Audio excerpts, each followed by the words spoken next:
Hello, hello! For today's video, meron tayong nakitang maliit na motor. Yan po, may gasolina din. So, ayan yung pamangkin ko. Bumaba na ang aking mga pamangkin kasama ang aking sis-in-law.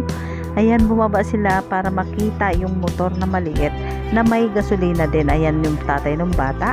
So, first time po talaga nakakita ng ganitong motor na may gasolina. Na-amaze talaga ako dahil alam nyo yun, nakakatuwang tingnan na kasama nung bata yung tatay niya na nagmumotor. Tapos yan, di ba, napakabata pa niya. Tapos yan, ini-start niya na yung motor. So yan, tingnan natin. Kasi natuwan-tuwa talaga ako rito. Kasi nga, first time ko nakakita ng ganitong motor. So ayan na nakakatuwa, di ba?